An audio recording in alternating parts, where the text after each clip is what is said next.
Hey everyone, welcome back to this YouTube channel. This is Simav here.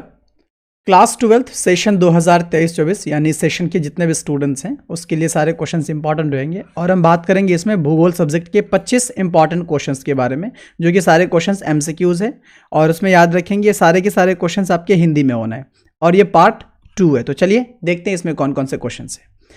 ये रहा पहला question, विश्व के अधिकांश विकसित देशों में उच्च आयु वर्ग की जनसंख्या में वृद्धि के क्या कारण है?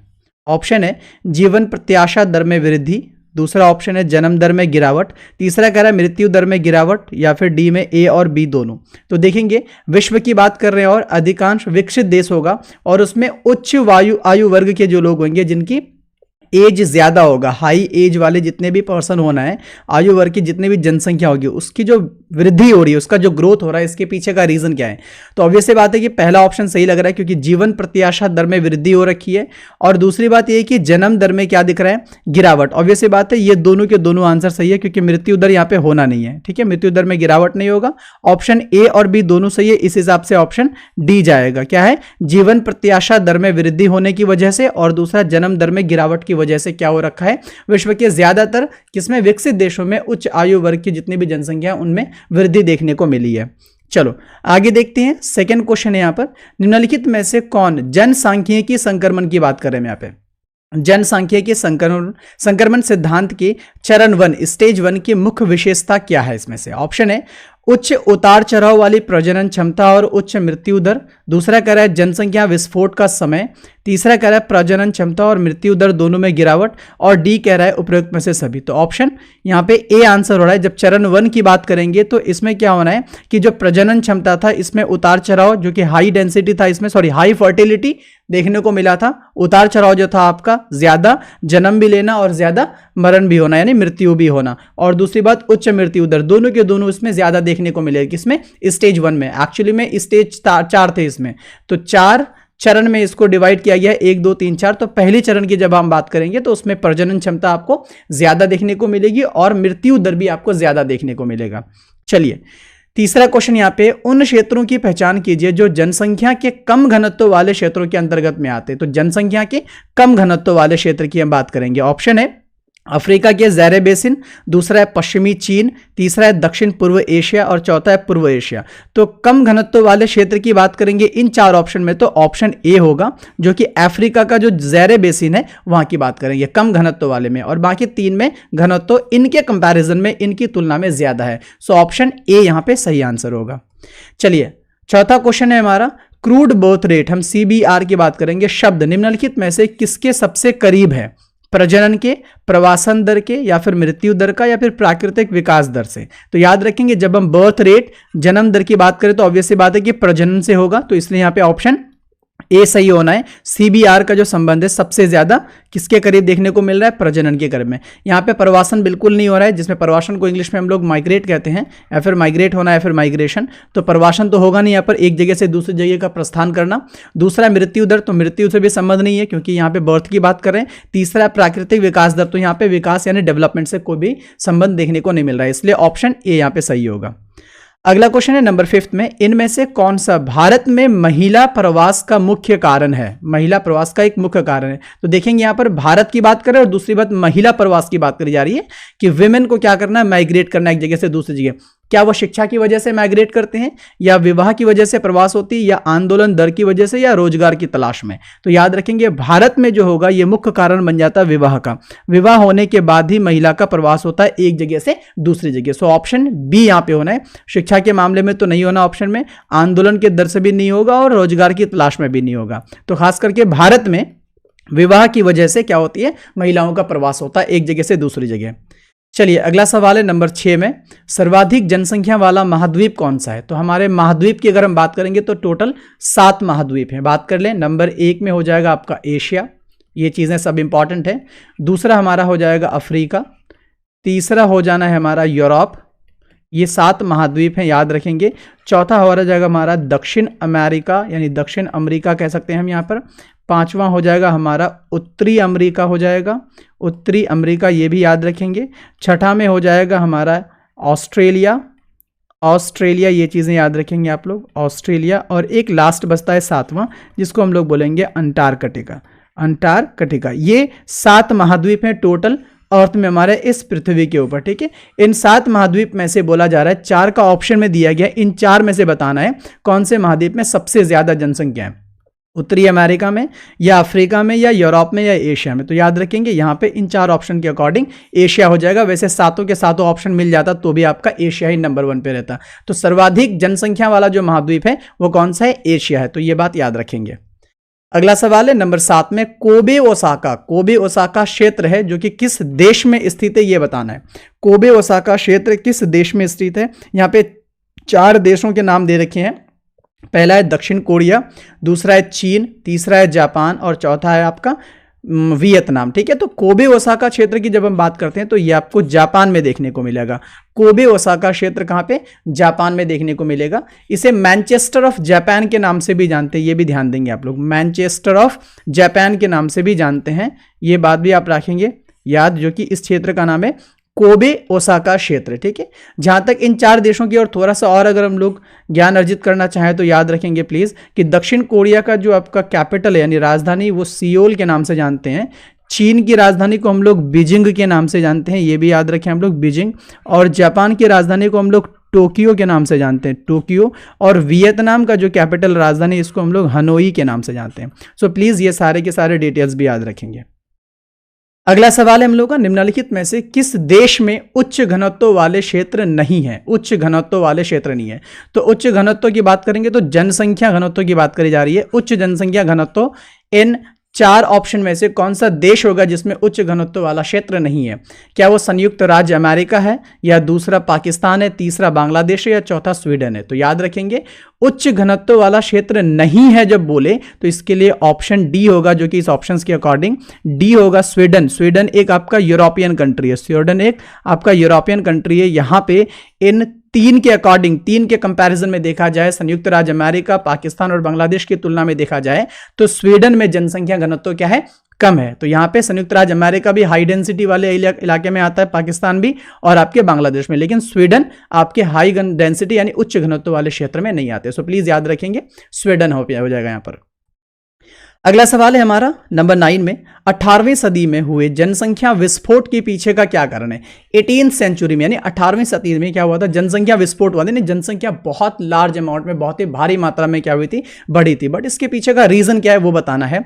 क्या वो औद्योगिक क्रांति है, दूसरा कृषि का विस्तार है, या औपनिवेशीकरण की वजह से, या टीके का विकास की वजह से। तो यहाँ पे जो प्रॉपर रीजन नजर आ रहा है वो एक्चुअली में ऑप्शन ए होना है, औद्योगिक क्रांति की वजह से। औद्योगिक क्रांति की वजह से क्या हो रखा था, जनसंख्या विस्फोट हो रखा था, या फिर होना था, ये कारण आप बता सकते हो क्या, औद्योगिक क्रांति की वजह से। ये बात याद रखेंगे। फिर उसके बाद जाकर के कृषि का विस्तार हुआ, औपनिवेशीकरण बहुत ज्यादा तरीके से बढ़ा और टीके का विकास भी हुआ। तो सबसे पहला ऑप्शन प्रॉपर रीजन क्या लग रहा है, औद्योगिक क्रांति की वजह से क्या हुई थी, 18वीं सदी में जनसंख्या विस्फोट हुआ था, यानी जनसंख्या भारी मात्रा में पूरी दुनिया में बढ़ी थी। अगला सवाल है नंबर 10 में, किसने कहा कि दुनिया में लोगों की संख्या भोजन की आपूर्ति से तेजी से बढ़ती है। यानी ये बात कही है कि दुनिया में लोगों की जो संख्या है वो एक्चुअली भोजन की आपूर्ति से तेजी से बढ़ रही है, फिर बढ़ती है। तो ये बात किसने कही थी, थॉमस ऑल्टर ने, या थॉमस माल्थस ने, या ग्रिफिथ टेलर ने, या एलन सैंपल ने। तो याद रखेंगे ये कथन कहा था थॉमस माल्थस ने। तो ये बात याद रखें, क्या कहा था कि दुनिया में लोगों की संख्या भोजन की आपूर्ति से तेजी से बढ़ रही है, ये बात कही थी थॉमस माल्थस ने। अगला सवाल है नंबर 11, लोगों की संख्या और भूमि के आकार के बीच के अनुपात को किस रूप में जाना जाता है। क्या बताया जा रहा है, एक तो लोगों की संख्या है, दूसरा भूमि का आकार। तो इन दोनों का जो अनुपात होगा, रेशियो होगा, इसको किस रूप में हम जानेंगे, जनसंख्या वितरण के रूप में, या जनसंख्या घनत्व के रूप में, या जनसंख्या वृद्धि के रूप में, या अपरिष्कृत जन्म दर के रूप में। तो याद रखेंगे जब हम लोगों की संख्या और भूमि के आकार की रेशियो की बात करेंगे तो उसे हम जनसंख्या घनत्व यानी पॉपुलेशन डेंसिटी की बात करेंगे। पॉपुलेशन डेंसिटी या जनसंख्या घनत्व के रूप में क्या करते हैं उसको देखते हैं। अगला सवाल है नंबर 12 में, माल्थस के अनुसार इनमें से कौन जनसंख्या नियंत्रण के लिए निवारक जांच है। माल्थस जो बात कही थी अभी हमने जैसे डील करा उसको कुछ देर पहले, कि यहाँ पे जनसंख्या जो है इतनी तेजी से बढ़ रही है, उतनी तेजी से हमारे खाने की आपूर्ति भी नहीं बढ़ रही है। तो इस बात को यहाँ पे एक बात और कही जा रही है कि इसके अनुसार, किसके, माल्थस के अनुसार, कि जनसंख्या नियंत्रण के लिए निवारक जांच है। ऑप्शन है अकाल, या दूसरा रोग, या तीसरा युद्ध, या फिर कर हतोत्साहन। देखेंगे यहाँ पे ऑप्शन डी सही होना है, बिकॉज यहाँ पे कॉमन सेंस भी अगर हम लोग यूज करें तो ऑब्वियस सी बात है डी पे ही लगाएंगे, क्योंकि कोई ऐसा नहीं चाहेगा कि जनसंख्या को कम करने के लिए अकाल आ जाए, वो बेहतर है, या कोई रोग फैल जाए, कोई बड़ी सी बीमारी फैल जाए तो जनसंख्या कम हो जाए, या कुछ बड़ा सा युद्ध छिड़ जाए तो जनसंख्या इससे कम हो जाए, ऐसा कोई भी नहीं चाहेगा। यही है कि कर हतोत्साहन यानी कि टैक्स डिसइंसेंटिव किया जाए, तो उसकी वजह से हम क्या कर सकते हैं, जनसंख्या को प्रॉपरली निवारक जांच या फिर जनसंख्या को हम नियंत्रण कंट्रोल कर सकते हैं। सो ऑप्शन क्या हो जाएगा, डी हो जाना है यहां पर। चलिए 13 में देखते हैं इधर, निम्नलिखित में से किन क्षेत्रों की जनसंख्या का घनत्व बहुत कम है। अगेन ये दोबारा से इस तरह के सवाल आ चुके हैं कि जनसंख्या का घनत्व बहुत कम है, यहाँ पे कम की बात कर रहे हैं और 4 ऑप्शन दे रखी है। क्या वो एशिया का जनसंख्या घनत्व कम है, या अरब रेगिस्तान यानी अरबियन डेजर्ट की बात कर रहे हैं, या दक्षिण पूर्व एशिया के क्षेत्रों का जनसंख्या कम है घनत्व, या फिर उत्तर पश्चिम यूरोप का जनसंख्या घनत्व कम है। तो याद रखेंगे इन 4 ऑप्शन में से ऑप्शन बी लग रहा है, जो कि अरबियन डेजर्ट यानी अरब रेगिस्तान का जनसंख्या घनत्व कम है। इन 4 ऑप्शंस के अकॉर्डिंग, इनके कंपैरिजन में तुलना में एशिया में ज्यादा है, दक्षिण पूर्व एशिया में भी ज्यादा है, उत्तर पश्चिम यूरोप में भी ज्यादा है, लेकिन अरबियन रेगिस्तान अरबियन डेजर्ट कह सकते हो आप, अरब रेगिस्तान में वहां पे आपको कम देखने को मिलेगा। चलिए अगला सवाल है नंबर 14 विश्व में निम्नलिखित में से किस क्षेत्र में जनसंख्या घनत्व बहुत अधिक है। अब हम अधिक की बात कर रहे हैं, ठीक है, जनसंख्या घनत्व बहुत अधिक है, ठीक है। ऑप्शन देखते हैं, पूर्वोत्तर संयुक्त राज्य अमेरिका में, या नॉर्वे में, या अमेजन बेसिन में, या फिर कालाहारी में। तो इन 4 ऑप्शन के अकॉर्डिंग ऑप्शन ए होगा, जो कि पूर्व उत्तर यानी पूर्वोत्तर संयुक्त राज्य अमेरिका, नॉर्थ ईस्ट यूएसए की बात करें, नॉर्थ ईस्ट यूएसए में आपका जनसंख्या घनत्व बहुत ज्यादा है। इनके कंपैरिजन, इनकी तुलना में नॉर्वे में कम देखने को मिलेगा, अमेजन बेसिन में भी कम देखने को मिलेगा, और कालाहारी में भी कम देखने को मिलेगा।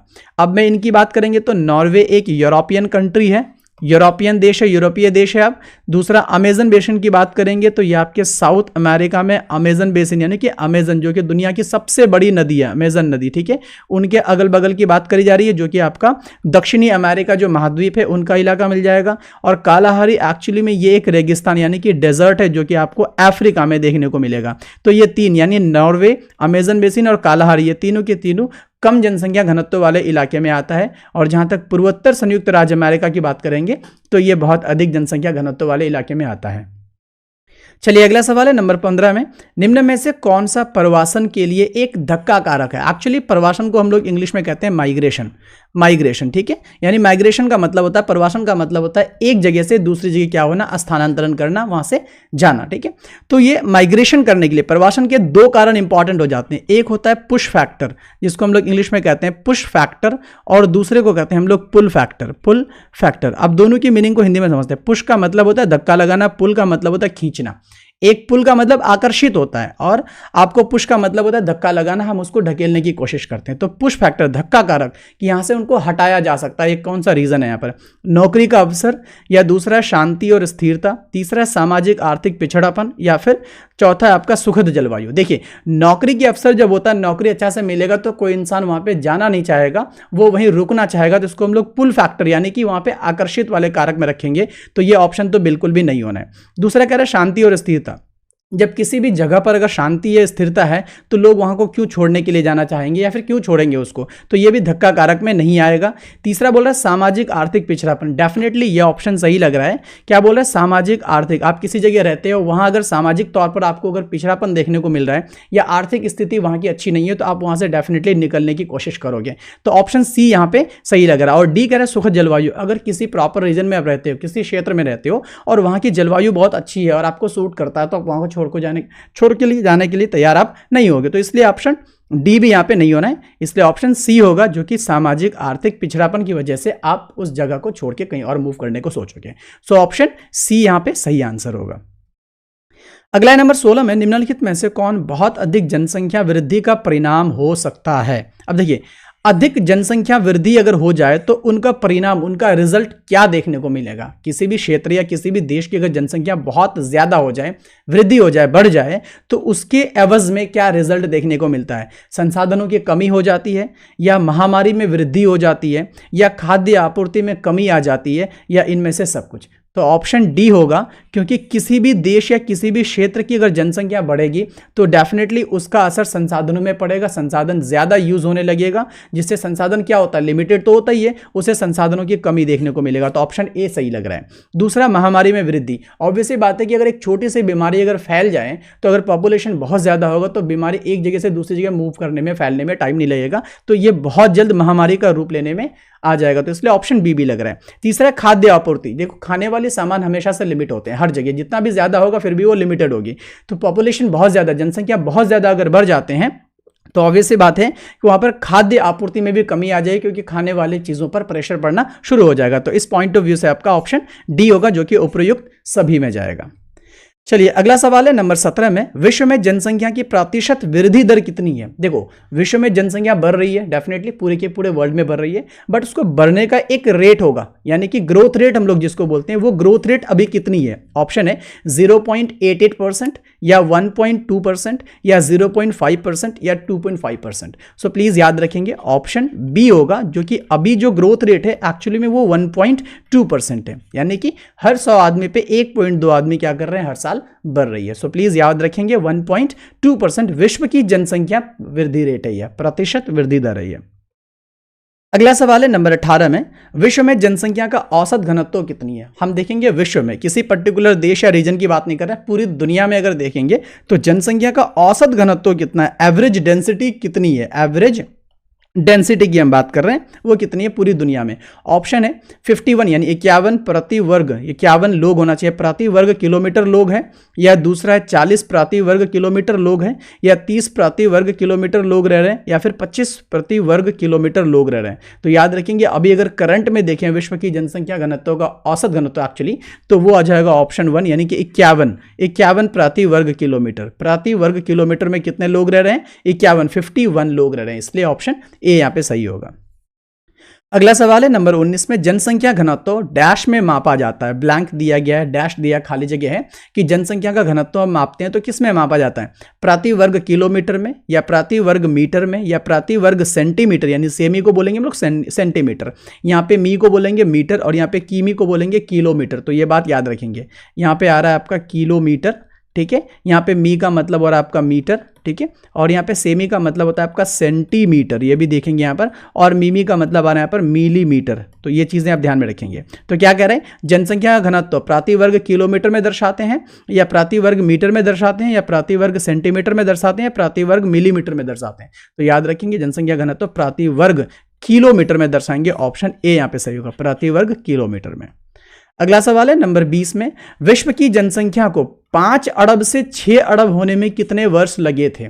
देखेंगे विश्व की जनसंख्या की बात करी जा रही है, जब स्टार्टिंग में जो पॉपुलेशन ग्रोथ होना शुरू हुआ था, बढ़ना शुरू हुआ था, तो 5 अरब से 6 अरब की पॉपुलेशन होने में, जनसंख्या को होने में कितना टाइम लगा था, 12 साल का वक्त लगा था, या 100 साल का टाइम लगा था, या 30 साल का टाइम लगा था, या फिर 22 साल का। तो याद रखेंगे 5 अरब से 6 अरब होने में सिर्फ और सिर्फ 12 साल लगे थे। कितने लगे थे, 12 साल, यानी 12 ईयर्स का टाइम लगा था 5 बिलियन से लेकर के 6 बिलियन होने को, 5 बिलियन से 6 बिलियन होने तक का पॉपुलेशन होने तक को 12 साल लगे थे। अगला सवाल है नंबर 21 में, निम्न में से कौन सी प्राथमिक गतिविधि नहीं है। देखिए भाई, गतिविधि के अकॉर्डिंग अगर काम को हम बांटते हैं तो वो स्पेशली तीन पार्ट्स में डिवाइड किया जाता है। एक तो होता है प्राइमरी, जिसे हम लोग क्या कहते हैं, प्राथमिक कहते हैं, दूसरा होता है हमारा सेकेंडरी, तीसरा होता है हमारा टर्शियरी, ठीक है।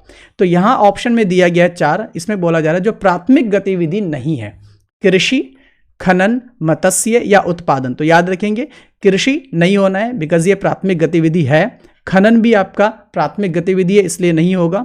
सी भी नहीं होगा, मत्स्य पालन या फिर मत्स्य पकड़ना, मछली पकड़ना वगैरह, ये भी आपके प्राथमिक में आ जाता है। बात आ रहा ऑप्शन डी का, तो ये आपका प्राथमिक में नहीं आएगा, बल्कि ये आपका सेकेंडरी में आएगा, जिसको हम लोग हिंदी में द्वितीयक कहते हैं, ठीक है। तो ये द्वितीयक गतिविधि में आ जाएगा, ऑप्शन डी यहाँ पे सही होना, क्योंकि यहाँ पे उत्पादन, जब भी किसी चीज़ों का, जब भी किसी नई चीज़ों का हम उत्पादन करते हैं तो उसको द्वितीयक क्षेत्र यानी सेकेंडरी सेक्टर में रखा जाता है। सो प्लीज याद रखेंगे ऑप्शन डी होगा यहाँ पर। अगला सवाल है नंबर 22 में, जनसंख्या का उत्पादक समूह। देखें, जनसंख्या का उत्पादक समूह की बात करें हम लोग प्रोडक्टिव ग्रुप का, ठीक है। प्रोडक्टिव ग्रुप यानी कि उत्पादक समूह निम्नलिखित में से किस आयु वर्ग के लोगों को शामिल करता है। प्रोडक्टिव समूह में यानी प्रोडक्टिव ग्रुप में जनसंख्या का कौन से आयु वर्ग के लोग शामिल होते हैं? 0 से 15 साल वाले को बोलेंगे उत्पादक समूह, या 16 से 64 साल वाले को बोलेंगे, या 15 से 59 साल वाले को बोलेंगे, या 60 से 65 साल वाले को बोलेंगे? सो प्लीज़ याद रखेंगे, जब प्रोडक्टिव ग्रुप यानी उत्पादक समूह की बात करेंगे तो ऑप्शन सी यानी 15 से 59 साल के जितने भी लोग होते हैं ना, उन्हें क्या कहा जाता है? जनसंख्या का उत्पादक समूह कहा जाता है। कब से कब तक? 15 से 59 साल के बीच, याद रखेंगे ये बात। और 15 से छोटे यानी कि 0 से 15 साल वाले को बच्चे कहा जाता है, उनको हम बच्चे यानी चिल्ड्रन बोलेंगे। और जो आपके 59 प्लस होंगे या ना 59 प्लस होंगे तो इसको बूढ़े हम कहते हैं। क्या कहते हैं? इसको बूढ़े के कैटेगरी में रखा जाता है, इसको प्रोडक्टिव ग्रुप में नहीं लेकर के आते हैं। ठीक है, ये बात याद रखेंगे। अगला है 23rd में यानी 23वां नंबर में, निम्नलिखित में से कौन सा महिलाओं के प्रति प्रतिकूल लिंग अनुपात का कारण नहीं है? देखिए, लिंग अनुपात की बोली जा रही है बात और महिलाओं को रिलेट करके बताना है। क्या लैंगिक भेदभाव है लिंग अनुपात में? डेफिनेटली है। घरेलू हिंसा है लिंग अनुपात के लिए? डेफिनेटली है।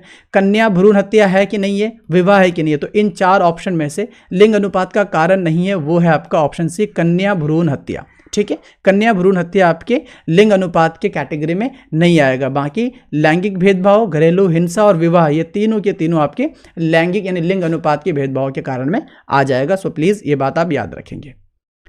अगला है नंबर 24 हमारा।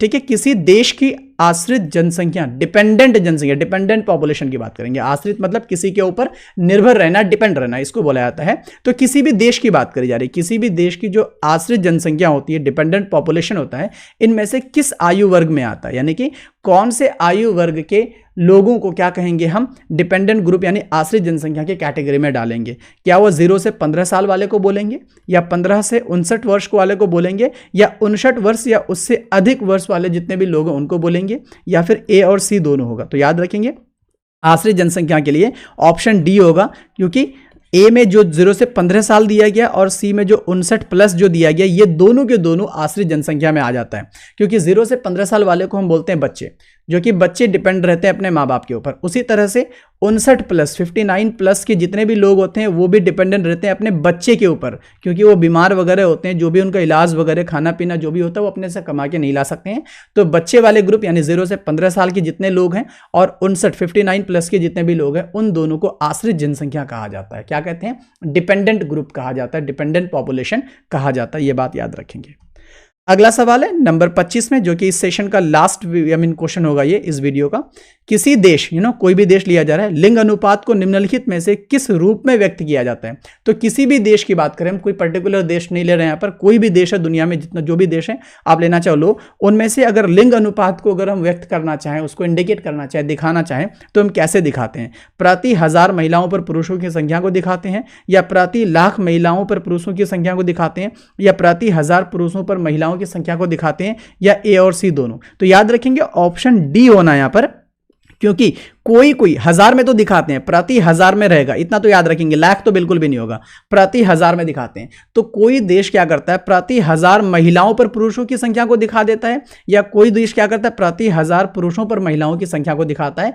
तो इन दोनों में से कोई भी देश क्या करके रखा है, अडॉप्ट करके रखा है, तो कोई ना कोई यूज कर लिया जाता है। इसलिए मैं इन दोनों को बता रहा हूं, क्योंकि यहां पे कोई पर्टिकुलर देश, किसी खास विशेष देश का नाम नहीं लिया जा रहा है, इस वजह से ऑप्शन ए और सी दोनों हो जाएगा। क्योंकि प्रति 1000 महिलाओं पर पुरुषों की संख्या बोले या प्रति 1000 पुरुषों पर महिलाओं की संख्या बोले, दोनों में से किसी को भी कोई भी देश यूज करता है। तो इसीलिए ऑप्शन डी यहां पे सही आंसर हो जाएगा। So that is all. Thank you so much for watching the entire video.